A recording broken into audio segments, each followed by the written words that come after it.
أهلا بكم. ومن نيويورك حوار مع أماني الخطاطبة مؤسسة موقع الفتاة المسلمة أي muslimgirl.net، والتي أنشأته عام 2009 وهي في 17 من العمر، بعد أن سئمت من الصور النمطية للمسلمين ولا سيما المسلمات. muslimgirl.net تخطى دور المدونة ليصبح حركة تعني كل المسلمات، ليس في الولايات المتحدة فحسب وإنما في العالم بأسره. تحدثنا أماني عن التحديات التي واجهتها وما زالت تواجهها.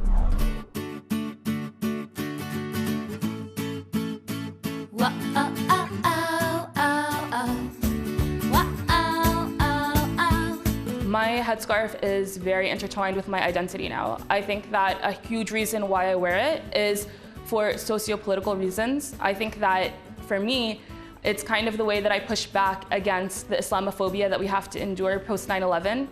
And it's also kind of a public identifier. When you wear a headscarf, the first thing people know about you before they even know your name is the fact that you're a Muslim.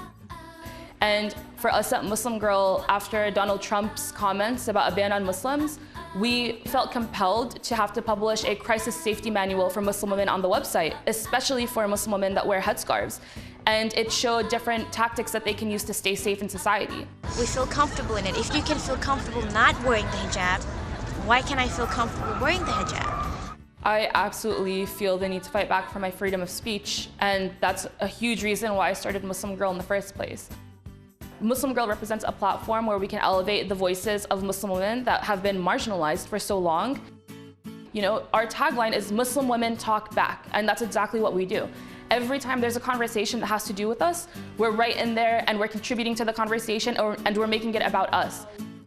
The idea of Muslim women finally having a platform to speak out and say what they want to say is incredible to me for a number of reasons. Primarily, it'll end a world that is entirely patriarchal, that is centered around the male voice, around male ideas, around male power, and actually create more equity in the world, create a better sense of what it's like for half of the world's population to actually live, to feel, to think, to speak, to exist politically as well. My name is Amani and I'm Muslim Girl. I am a Muslim girl and I'm Salam, I'm Muslim Girl. Muslim Girl means liberation. Muslim Girl is all about that. It's about removing ourselves from the shackles that society wants us to confine ourselves to, and it's about just elevating our own selves. For me, it started out just as a blog. It was something that me and my friends from the masjid did, but now it's really just grown into a movement. And it's something now that I feel like a lot of young women, Muslim or non-Muslim, are really just creating it into something that's personal for themselves. I'm a Muslim girl and I'm a traveler that thrives off of adventures. It's definitely actualizing the dream that I've always had of a place where Muslim women can really just cultivate their own narrative and reclaim their own identity and elevate their own voices. I think that one of the most important things about Muslim Girl is that we never tried to get mainstream media attention. We decided to reject that notion, to reject mainstream media and say, no, we're gonna make our own place. We're gonna make our own platform. We come from a number of cultures, a number of backgrounds, a number of classes, economically, socially, politically. It showcases that, you know, there's a lack of Muslim women's voices in the media, and now what happens is that all builds out, that all changes. Their narrative is shifting. There's no longer a amorphous West and an amorphous Islam pitted against each other. Now it's a more complicated discourse. I find a lot of inspiration and motivation looking at the lives of Muslim women around the world, and in doing so, I feel like it's my obligation to put my voice out there and to really use all of the resources and the privileges that I have access to here to elevate that narrative. A lot of people have said that I've been like a spokesperson for Muslim women and things like that, but I really don't think that it's necessary to have a spokesperson for Muslim women because every Muslim woman has her own voice. I'm Muslim Girl, and I embrace my faith and identity, and by using my voice, I engage, empower, and educate global communities. It's exceptionally important to me for Muslim women to put their voices out there because I feel like a lot of the foreign policy that we've seen play out in the Middle East has been on the backs of Muslim women and their robbed narratives in Western media. I think Islam hates us. It's clearly overreactions by many American Muslims to Mr. Trump's statements. a lot of times politicians actually create policies based on misconceptions of Muslim women. And that impacts a lot of lives in the Middle East when it comes to wars like we've seen in the past. And I feel like when we take that back, when we reclaim our narrative and we say, look, this is not what we want. Muslim women are impacted this way, but what you're doing. And this is how you can better empower our lives and what we need and how you can elevate that. That's, I think, one of the surest ways for us to be able to shift the way people view Muslim women and, in the long run, impact the policies that we have that impact millions of lives in the Middle East and around the world. This morning, the motive in the murder of 3 young Muslim Americans remains unclear. We talk about Chapel Hill a lot because 3 Muslim students got shot execution style in their own apartment. And we received a lot of hate for our coverage of that. A lot of people trying to undermine the story or say this has nothing to do with them being Muslim. But this is very clearly a matter of life or death. Muslim women have always had their identity. I just don't think that they've actually had the opportunity to use their voices to showcase their identities, as diverse as they are. If you look at the website, some of the most successful articles are ones that hit the taboo topics. They're the ones where we talk about why is there a hijab being used in pornography, for example. They're ones about how you can deal with your period during Ramadan. There are things like, how to deal with wedding night nerves on your first night with your husband. Things that Muslim women might feel shy or embarrassed to talk about with anyone else, or they might have an outlet for that, but we offer that. And we talk about it like it's not something to be ashamed of. This is our lived experience. And as long as we're providing a service to Muslim women and we're giving them what they need, that's the only thing that we care about. And we're willing to deal with whatever danger will come our way because of it. It's freezing. We've been out here for a couple of hours. We'll be back out here tomorrow protesting. Fight the power the movement lives. They say that freedom comes at a price, and many times it's hard to pay.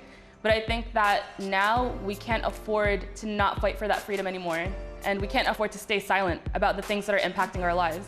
And it's time for us to rise up and push back. And there's a lot of strength in numbers. And as soon as we let go of that fear and we stop holding ourselves back and we all cultivate these voices and rise up together, that's really how change comes. And when I was 19, I decided I wanted to become a doctor of chiropractic. They laughed and said, Muslim women don't belong. I said, Muslim women belong everywhere, and I'm just trying to get on Khadija's level. One of the most beautiful things about Muslim Girl is that you're entering a family where we all love and care about each other and want each other to succeed. When I started Muslim Girl 6 or 7 years ago, actually on the About Me page, you could read, I don't think it's even changed, you could read that it says Muslim Girl is intended to be a stepping stone for Muslim girls and Muslim women. And what I meant by that at the time is that I wanted Muslim Girl to just be a vehicle for them. I wanted Muslim Girl to offer opportunities for them to write, for them to get their articles published online, and hopefully make it a stepping stone to bigger opportunities. But what's happening now is that Muslim Girl is the goal now. I am Muslim Girl because whether it's through my writing or my goals of becoming a speech-language pathologist, I like to use my voice to speak for the voiceless. My name is Sarah. I'm a Muslim girl, and my dream is to teach English abroad so that students all over the world would be able to express themselves and to tell their stories the best way they possibly can. Me being a part of that is a gift, and I try to treat it like it's a gift. And I try to treat it like it's the most important thing to me every day. And I realize that at the same time, there are limitations with the way I see things because of my own privilege, right? I could be doing things differently if I had a better sense of what it was like to be a woman. It has been very difficult adjusting to all the new attention and visibility that I've been receiving for the work that I do, especially on controversial topics like the ones that we discuss on Muslim Girl. It's really important to just stay true to yourself and your own lived experience, because the more honest you are about it, the more liberating that is for everyone else around you that hears it. I think that a lot of times, Muslim girls read the stories that we have on our website that are very raw, very honest and open, and they feel more comfortable with themselves, and they feel more confident to put themselves out there and say, you know what, I might be struggling, or I might have done this, or this really doesn't fit in with people's perceptions of Islam, and that's okay. and every woman is entitled to her own agency and her own lived experience and the way that she chooses to deal with the world that we're experiencing today. It is extremely important for me to get my voice out there because at the end of the day, your voice is really all you have. And it's really important for us to get our stories out there. When you're able to connect with people and communicate with them and share your story, it really shows that you're human. And I think that's one of the most basic building blocks to create those connections and to really just spread peace and awareness about different issues. في النهاية أودعكم وأتمنى لكم أطيب الأوقات.